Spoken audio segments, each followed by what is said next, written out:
You know, even when it's like 10 o'clock outside and it should be cold, it just never, ever gets cold in this room. I've got the window open, I've got the fan on, I've got only one tiny lamp on in this room. It's fucking killing me in here, and I hate it. So, the only way to alleviate the pain and the suffering that goes along with such a thing is I'm going to crack open this container of Simply Lemonade, and we're getting down on that. Oh, there we go. There we go, Lula Mays, baby boy. Welcome back, by the way. This is your host, LovelyCheesePizza, and we're here playing some more, I almost said Grand Theft Auto. The hotness is like radiating through my brain and causing me to say stupid things. Gran Turismo 3 is what we're playing this evening, and what we're going to be doing tonight is we did the NA tune-up challenge last time, so naturally the other side of the coin is the turbo challenge, so we're going to do that. And I think a car that would be nice is, I've kind of wanted to use one of these two Nismo joints for a little while. They both totally fall in that. There's also the twin-turbo 2x2, and obviously this crazy-ass fucking thing here that we totally don't even need to worry about right now because it's so overpowered, it's disgusting. And so I'm thinking, either this guy, because it's a Nismo and it's awesome and it's black and it's cool, or we could go with the cool Nismo Skyline GTR that's this really, really awesome spark silver metallic color. I think I want to go with that one, actually. Yeah, we're going to do that one. It's so good looking. I do love me a good Skyline. There's just something about them that's just, it's so visually satisfying to look at. And so we're going to get this thing beefed up nice and easy so that we can handle the upcoming challenge. It's already got one intercooler.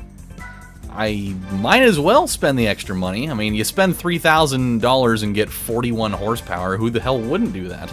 You know? It seems like a pretty... Especially when you got $1.4 million just laying in the tuck there. I mean, why the hell would you not spend the money? You know? We got ourselves a nice set of racing mediums. We can also do a Stage 1 lightweight, you know, facelift, if you will. Take out all the heavy shit, like the fat, and, alright. And then we'll also get a racing chip. No sense in really having to go through the port polish and the whole engine balancing and all that. I don't think we're gonna need it. It seems like a very unnecessary thing. Get some sports brakes. I think more than likely, based off of what we saw in the NA tune-up one, I don't think we're going to need a lot more than that. I think we're going to be in good shape. So we'll go jump in the Amateur League. We'll scroll our way over to the Turbo Sports deal. We get Apricot Hill, Grand Valley, and Test Course, of which, you know, it'll be kind of a lengthy deal, but it should be fine. It should be fine, if need be. So let's talk about life a little bit here. I got a couple of things. And one of these things totally came at the merit of my good friend and an information, you know, sender in the world on the realm of Twitter, Senor Watercress. He sent me this story because he's been one of my sources of weird news things. And he sent this to me, and it was awesome that I got to hear it because I did not hear about this, and it was a piece of, you know, news that was, you know, based out of Oregon. And so he's like, oh boy, I'll bet he's gonna have a heyday with this if he hasn't read it already. And this article is kind of nuts, man. So it happened. From what I glean out of this is that it happened in like the Yamhill County area of Oregon, which is like McMinnville, Portland, and Hillsboro, like that kind of general area. So kind of like northern Oregon. And what had happened, I don't know whether this happened on the day of the eclipse or not, which we'll talk about some eclipse stuff after this, because why not? You know, I've been away for 3 days, so you might as well, you know, talk about what's been going on this week, anywho, whatever. So I think it may have happened on Sunday, possibly.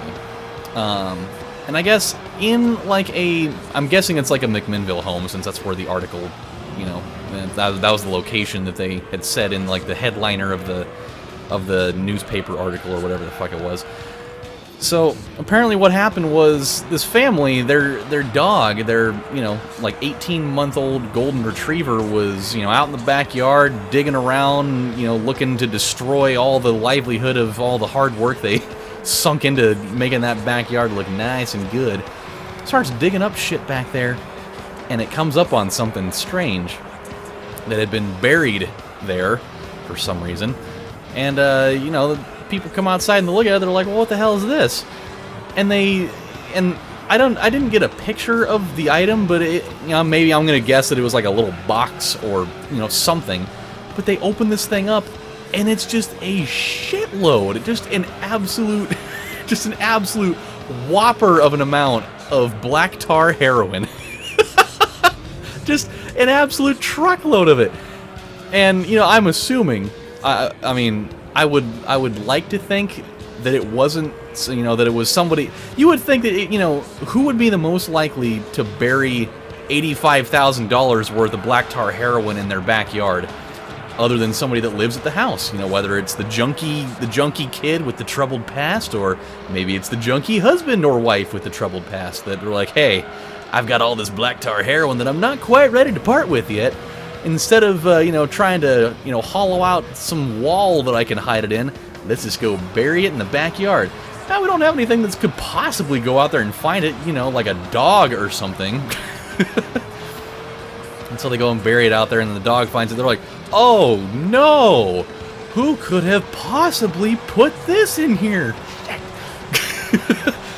But, no, dude, this is crazy. So, the only thing I can think of is that maybe, one night there was somebody that was running from the cops, or, running from some bad dudes that, they stole it from, and they just hopped the fence into someone's backyard in the middle of the eve and decided, hey, gotta put it somewhere, I may never come back for this, but it'll probably keep me from getting a bullet right square in my chops, so why not?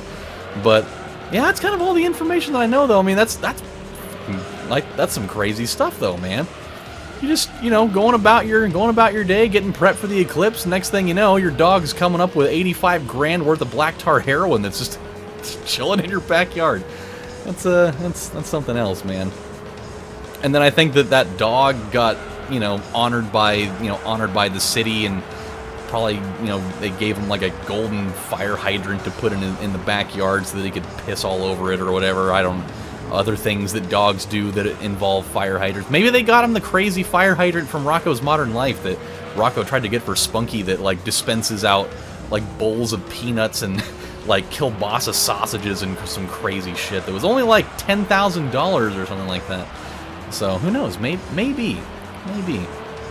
That was a pretty wild thing. But on Eclipse Day, I actually was able to get my hand on some glasses, thank God, because I was thinking, the only enjoyment that I was going to get out of this was literally just trying to time it out and go outside, and as soon as it happened, you look up because you don't need the glasses for it.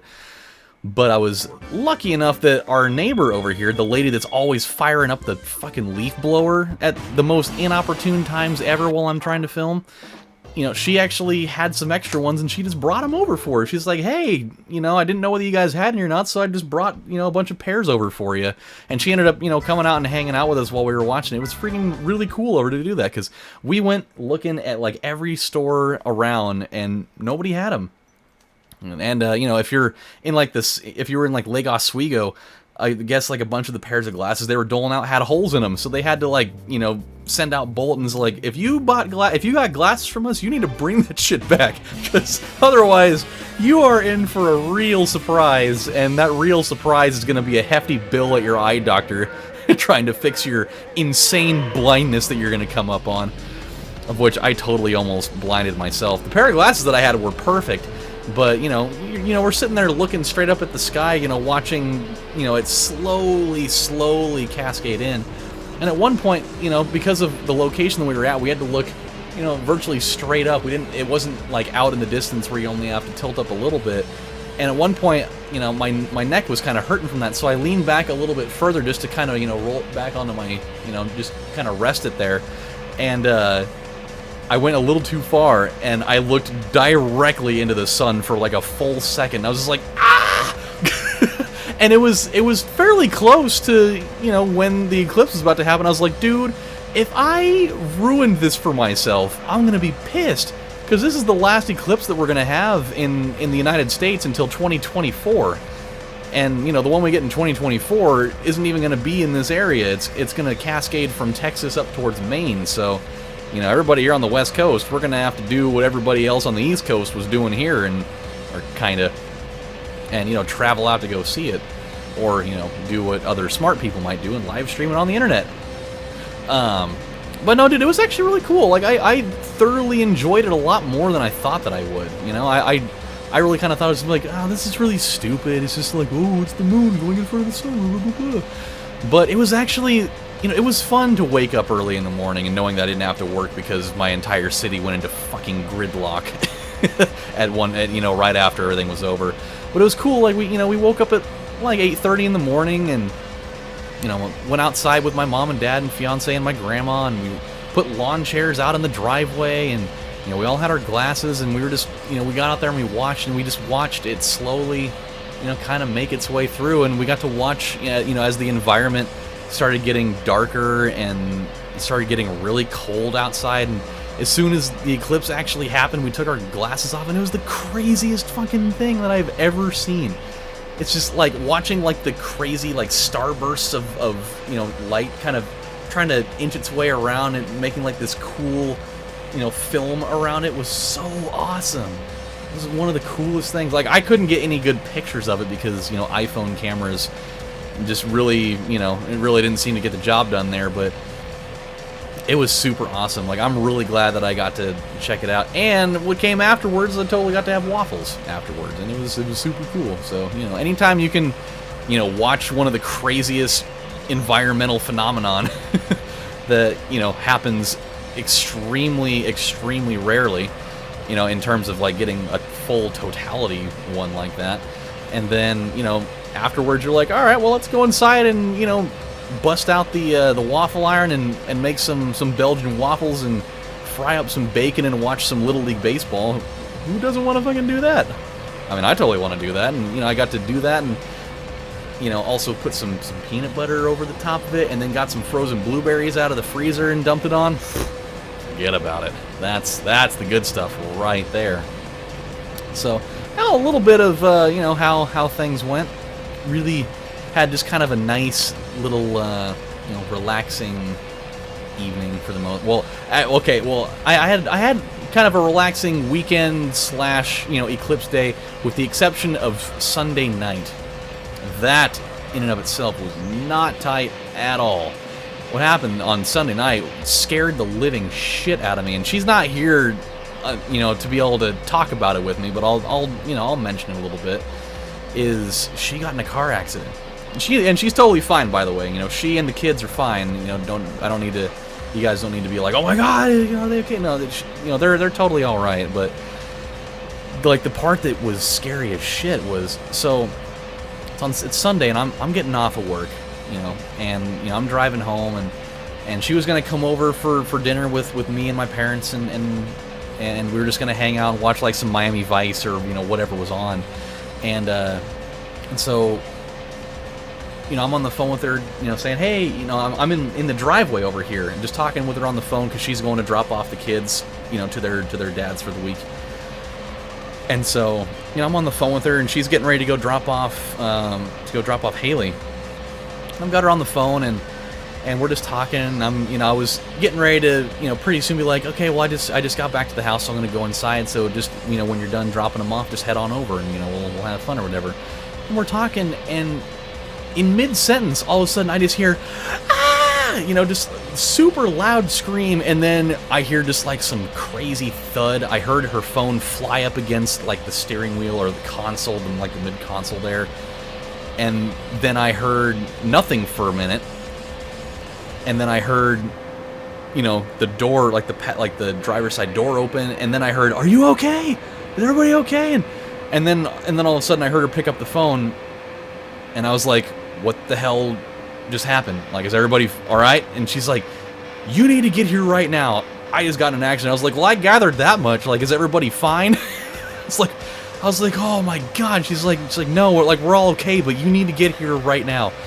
And I'll be damned if I did not drive like a man with his head literally set on fire. Like, I was like, okay, sit tight, I'll be there as quick as I can. Like, where it happened was out in Turner, and like, that's, you know, that's like a solid, you know, 20-minute drive from here. So I was like, shit, I gotta go right now. And so I fired up the car, pulled out of the driveway, and I jumped on the freeway, and against better judgment, really, I was driving probably anywhere between 85 to probably 95 on the freeway.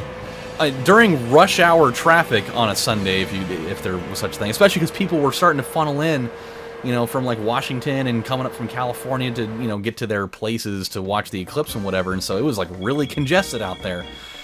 And I was just like, and I'm just sitting here like just doing some crazy, you know, freeway slalom shit, and I threw some fast-paced music on, and I was like, and like my road rage was unbelievable. I was like, get the fuck out of my way! I've got places to be, damn it! I was like, oh my god, I'm losing it. I have never had that amount of road rage ever in my life, but I've also never been on the phone with, you know, family or, you know, my fiance or anything while they were getting in an accident that I had to hear with my own ears and find out what a human heart actually tastes like, because that scared the living shit out of me. And so I end up getting to the scene, and they've already got, you know, road crews out there, because she just got plowed into by pretty much what happened was and I hate these types of roads, by the way, I fucking hate them. It's one of those single lane roads where, and, you know, it's one where, you know, she had to make a left turn. She had to turn off to the left, you know, to go down into this little residential neighborhood to go drop her off. But it's only a one-lane road, so if this person's got to stop to turn, all the rest of the traffic has to come to a stop behind you. Or you get the assholes that try to be like, well, I don't want to slow down, I'm just going to drive around you, you know, and pretty much drive on the shoulder of the road and just try to inch by. And so she's sitting there with her turn signal on, totally at a stop, you know, getting ready to make this left turn, and this jackass that's behind her decides, you know, either he's fucking around with his radio or he's texting while driving, which is far more believable in my mind. And he just straight up didn't even see her, and or at least not until it was too late. And then when he either tried to slow down or, you know, try to inch his way around, just totally plowed right into the passenger side bumper and just crunched the living god out of that thing. And so it, you know, it rendered the car undrivable. You know, they had to tow it away, and so they had road crews out there trying to, you know, divert traffic on this one-lane road, because Turner is just a little tiny podunk, you blink, you swallow, you miss the place type of town. And so I get there, just a huge line of cars already lined up, you know, and they've got, you know, people trying to, you know, get traffic around, and I'm sitting here like, how the fuck am I going to get up there? So I parked my car like a good 1,000 yards away, and I just got out of the car and I just started sprinting towards the scene, and like one of the flagger people that has the sign, they're like, hey, who are you? What are you doing? I was like, that was my fiance in there. Damn it! I was like, I gotta get over there. And they're like, okay, you just go. And I'm just on a dead sprint out there, and I'm calling her. I'm like, where are you at? I'm here. Just like, I'm in the back of one of the ambulances. Like, I'm fine, but they're running some tests and stuff, and I'm just, you know, on a dead sprint, and, you know, then the cops that were there end up, you know, stopping me. They're like, whoa, son, hold on a minute. Like, what are you doing here? And I was like, my fiance was the one that got hit. You know, can I see her? Like, where's she at? And they're like, oh, she's right back over there. You know, we'll take you over there. And so, you know, I got to go see what was going on, and everybody was all right, and I got to see the condition of the car. It wasn't that great. I certainly expected a little bit worse out of the situation, but, you know, it ended up just being kind of just a wild situation altogether. But, oh boy. And then, like, I was working on so much adrenaline at that point that, you know, and so once they ran all the extra stuff and they let her go, you know, we still had to go drop off we had to go drop off Preston over at his grandparents' house, and, you know, I decided to drive, obviously, and figured she probably wasn't up to driving at that moment, and so I'm driving, and at one point, like, right as we're just about ready to start pulling up to, you know, the other house to drop them off, I went into shock, because all the adrenaline wore off, and I think just you know, still kind of the initial, holy shit, this actually happened, like, what in the world is going on? Like, this all was a thing that I just, you know, all of a sudden then my body just, like, went numb, and my extremities started tingling, and I got, like, lightheaded, and my arms felt like they weighed, like, 1,000,000 pounds, and all of a sudden I was like, oh boy, I am not okay right now. And she's like, are you alright? Like, what's going on? Like, what's happening? I was like, I think I'm going into shock here. Really not alright. Arms feel strange. Really not fit to drive. You're gonna have to drive. And she's like, you're in shock, aren't you? I was like, yeah, I think so. Really not okay. And like my blood pressure was just like, my heart was just going. And she's like, are you really going through all, like, that much bodily stress because of what happened? I was like, yes. I was like, I mean, you know, I knew within, like, a minute or so that nobody was seriously injured, but it scared the shit out of me, man. Like, you know, I've been in quite a few wrecks myself, but, oh, my God, it's just so scary. Ugh. I've had, you know, a number of friends that have died in car accidents before, and so, especially when it's one where you're not there and, like, you know they're okay, but you still don't know the entire nature of the incident. Like, oh boy, it was wild. So yeah, the weekend was good for the most part, other than that situation. That in and of itself was pretty creepy, but it all ended up being okay. Unfortunately, you know, the insurance part of everything is going to be intriguing. I mean, she obviously has insurance. The guy who ran into her definitely has insurance because his dad totally owns a used car. He owns a car lot here in Salem. Good old Dave with Nell. And so, you know, obviously the insurance does exist. The problem is, though, is that she had, you know, a slightly older car that, you know, the damage was going to be fairly significant. Might end up being a situation where the car gets totaled, which is going to just be an absolute fucking headache to deal with later. But that remains to be seen. You know, if they end up actually totaling the car, they'll compass out with, you know, I think double what the car is actually worth, which ends up being about like $3,000, I think. Or, you know, they'll just make the repairs, which I kind of sort of hope that's the one, because we need to have that second car. We really do. But, you know, if it ends up being totaled, we'll make do from there. But it was a wild thing, man. It was a pretty wacky stretch of time there. But hey, on the plus side, we knocked this thing out nice and easy. That was about as easy of a tournament as could be. I mean, hell, when your stiffest competition is a new Beetle RSI, it's not really saying a lot. I mean, me personally, I could have sworn that like an Audi S4 or really any of those other cars would have put up a better fight, you know, than just that. But, what are you gonna do? What is our prize? Show them what they won, Johnny! Ooh! Oh, look at that! A Mines Lancer. I like that. I like the cool little, like, you know, handwritten scribbly deal there. It's definitely not the official term. I'm pretty sure when you go and get those done, it does not say in the catalog of things to buy. Handwritten scribbly thing there. Only the everyday low price of $15,997, because we're a Walmart and we like to have, you know, uneven pricing. Mines Lancer Evo, huh? I love the way it looks. I love that it's white and blue, and a couple different shades of it, no less. But is it definitely better than the other Lancer that we already have? Probably not. But that remains to be seen. There was another Lancer that we had here, wasn't there? Or did we already sell it? I think we already sold it. Well, that's a thing to deal with at some point. So, I guess we're going to stop right here. Let's check our game status. We are at 45-9. Looking pretty good. Not half bad. So, we'll overwrite this one. I think everything will work itself out here. And then, with that, my friends, we are out of time, and when we come back on the next installment of Let's Play Gran Turismo 3, the Ultimate Driving Simulator, let's figure out what's next on the list here. Sign your fucking name, you're the first on the list. Ooh, the tourist trophy. Okay, so we gotta jump in that Audi TT again. And, yep, just that TT Quattro. So, it should be a pretty easy thing to win. I mean, we'll beef it out as much as possible, and we'll take it out there and win the damn thing. So with that said, my friends, this is your host, Lovely Cheese Pizza, saying thank you guys for watching, and I will see you next time. I'm gonna go get some top ramen, beef top ramen, because that's the only good one.